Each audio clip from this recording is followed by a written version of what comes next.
Alright folks, so here's part 4 of our little garden update. So back here you saw the fig tree, and I am making way for new stuff. You use up all the available space, folks. So back here I got tomatoes, all sorts of different tomatoes. They're growing very well. They got flowers and they're nice and strong. Now here's the thing though, with rain comes plants, but with rain and warm weather is going to come the bugs, folks. And I'm telling you, all these leaves, I got to look out for things that are going to eat these leaves. And then the powdery mildew and all this crazy stuff that you got to deal with. So that's the only part that I have to look out for now after these nice rains. But what do we got here? I got the little hoop that I moved. That way I can trellis and string up these tomatoes to hold them. And then here's part of my new metal trellis that I've been showing you guys that I'm making, because it's going to replace these netting, which you can see netting falls apart. Those zip ties were small and not UV protected, so all my white thin zip ties, they snap off, they get brittle in the sun, and then they freeze in the cold. These are UV, so these may last a little longer. And metal, definitely going to last a little longer, right? So I'm in the process of replacing everything with the metal. But what do I got here? These are 2 Japanese cucumbers that I put down here, and it looks like they took, and on the way they should go. And here's the Egyptian walking onions, folks. These are transplants. So that side where there's no more dirt, I basically pulled them delicately, spread them apart, and just threw them right here in the mulch. Now there's some dirt underneath, of course, just to get them into something good.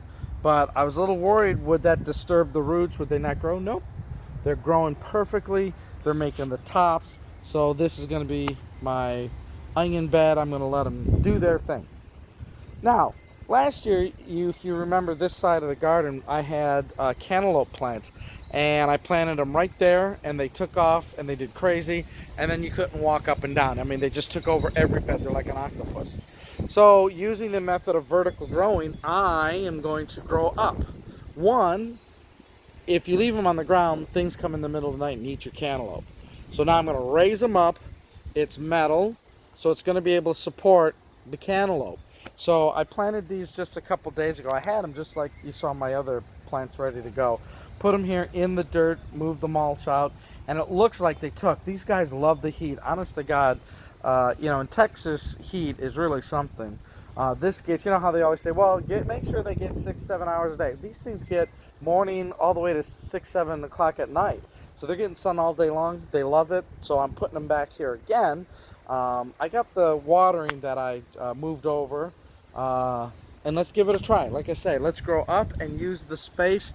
These things are wonderful, people. If you've not seen my videos how to make the 1/2-inch conduit trellis with this metal, go ahead and do it. It's really neat. Finally, raspberries are coming up, right? The raspberry plants, these are Queen Anne, so it's the yellow ones. I love the yellow ones. They're coming up, and I had some gaps here, and instead of waiting for them to spread naturally, I got a few more plants to stick in the gaps, and I think hopefully they'll catch.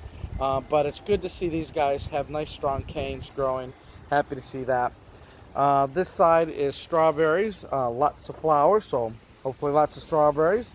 As you can see there's lots of plants coming. Maybe I should have trimmed those, I don't know, but they're coming up, so that is great. Hopefully nothing eats them before I get home. Here I transplanted white strawberry plants, and they didn't survive the transplant.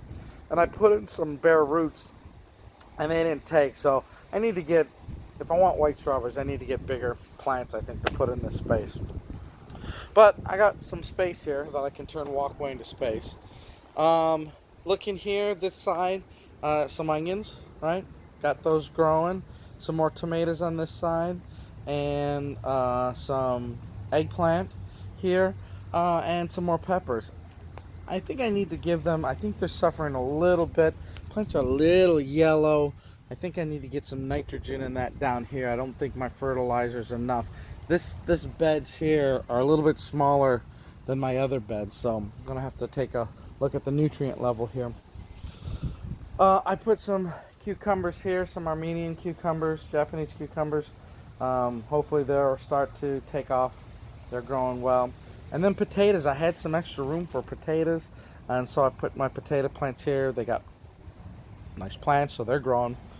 Then the blackberries. Boy, folks, look at these blackberries. Look at the flowers on all our blackberries. Now, the rain started to knock off a lot of the nice flowers, but ain't that a nice flower for a blackberry? And then, of course, when the flower goes away, you start to get blackberry everywhere where there's a flower. So hopefully we'll have a nice season. You can see that next season's canes are growing. Look at it's got so heavy here. I'm going to have to tie this guy up. But these are next year canes that are growing up because that's what happens with blackberries. New canes grow up. You can see right here is a brand new cane coming up right from the ground. So lots of blackberries, folks. Hopefully, fingers crossed, they're going to do good. Now here, I thought I had all the sunchokes, and so that's the thing that you have to ask yourself. You know you don't have all the sunchokes out of the bed. When I pulled them, I grabbed all the big ones, but obviously I missed. This whole bed is going to be nothing but sunchokes, and I don't know if it can be used for anything else because it takes over and it seems to be an indestructible plant, which is fine. I mean, the Pilgrims survived, I guess, on this type of food source where they had something to eat in hard times. Back here on this side is where you've seen me grow my sweet potatoes, but I put the regular potatoes in here, and look at the size of those leaves. Boy, do they love that sun coming over here all day. So the only thing is these guys got to be done and ready to be pulled by May, because that's when I got to put in the sweet potatoes in here and get those ready. So hopefully these will be cooperating and be ready to be pulled and eaten when we put them sweet potatoes back here, because they love that trellis. You've seen my videos before. And then of course the sunchokes in this empty space, yeah, they spread, they grow, they're going to come up as volunteers before I can figure out how to use this space here. One of the things that we got here is the neighbor's trees. And the good thing is that these trees and these branches stay on that side, so they don't shade my garden here. They maybe block a little bit of the sun, which is great, but they don't turn it into night. So I'm lucky that I got that room that they don't block me out. But anyways, folks, this is the garden update. You can see that it's starting to get dark clouds, so we're probably going to get more rain today. But I got a chance to come out here and film before. I still got a lot of extra mulch, so I think in some of these low areas here, I'm going to go and bring in a few things of mulch and cover up some of my bare areas that, you know, mulch doesn't last forever. It eventually breaks down into your future soil. But, yeah, so successes, surprises, failures, I guess that's what gardening does to you, and that's why you keep doing it, because you keep thinking of a way to improve it and do better and do things differently, and you can eat your successes and even the failures too.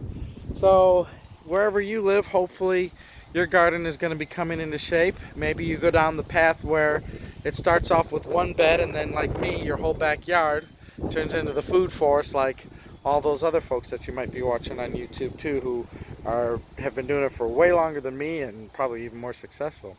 But it's great. So do something like this in your backyard. Hopefully share your videos and your ideas and stuff, and you know, this whole little gardening community can you know, keep growing, and we can keep learning how to do things better and more successfully. All right, well, we will talk to you all very soon as we have more garden updates as the season goes, because it's just April. We got the whole summer and into the fall, and 24/7 really. If you live in Texas, you can kind of do stuff. So we'll talk to you later. Have a good day. Bye.